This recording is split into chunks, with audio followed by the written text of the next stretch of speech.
आज की इस क्लास में हम प्लांट सेल या एनिमल सेल के अंदर कुछ विशेष स्ट्रक्चर पाए जाते हैं जो कि सेल के अंदर होते हैं और कोई स्पेसिफिक फंक्शन को परफॉर्म करते हैं। यानी कि हम बात कर रहे हैं सेल के अंदर पाए जाने वाले ऑर्गेनेल्स की। अब इनके पास अलग अलग मेम्ब्रेन हो सकती हैं, मेम्ब्रेन नहीं भी हो सकती हैं। तो इस हिसाब से इनको हमने 3 टाइप से क्लासीफाई किया है। या तो इनके पास डबल मेम्ब्रेन है, अगर डबल मेम्ब्रेन है तो उनके पास खुद का डीएनए होगा, ये क्लियर है, क्योंकि डबल मेम्ब्रेन की जरूरत उनको इसलिए पड़ी क्योंकि इनके पास खुद का डीएनए होता है। इसके पास सर्कुलर डीएनए होगा क्लोरोप्लास्ट के पास, इसके पास डीएनए होगा माइटोकॉन्ड्रिया के पास, और न्यूक्लियस के पास real DNA, main DNA nucleus के पास होता है।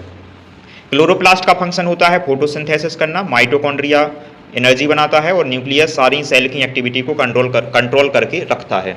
वहीं पर सिंगल मेम्ब्रेन में कौन कौन आता है? Endoplasmic reticulum, Golgi body, vacuole, lysosome और माइक्रोबॉडी।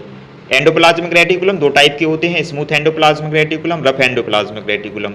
ये लिपिड का फॉर्मेशन करेगा, इसके ऊपर प्रोटीन पाए जाते हैं, इसलिए इसको रफ एंडोप्लाज्मिक रेटिकुलम कहते हैं, और ये प्रोटीन सिंथेसिस करेगा। गोल्गी बॉडी का काम होगा मॉडिफिकेशन करना, यानी जो प्रोटीन या जो कुछ भी बना है उन सभी का मॉडिफिकेशन करना। वैक्यूल फूड या कुछ भी स्टोरेज करना हो तो वैक्यूल में स्टोर किया जाता है। वहीं पर लाइसोसोम्स में कुछ स्पेशल टाइप के एंजाइम पाए जाते हैं जो पूरी सेल को डाइजेस्ट करने की पावर रखते हैं, माइक्रोबॉडीज होती हैं। वहीं पर कुछ सिंगल मतलब मेम्ब्रेन लेस भी चीज़ें सेल के अंदर पाई जाती हैं, उसमें से है हमारे पास राइबोसोम, सेंट्रियोल केवल केवल एनिमल सेल में देखने को मिलेगा। न्यूक्लियोलस यानी न्यूक्लियस के अंदर के स्ट्रक्चर को न्यूक्लियोलस कहते हैं, इसमें कोई मेम्ब्रेन नहीं होती है।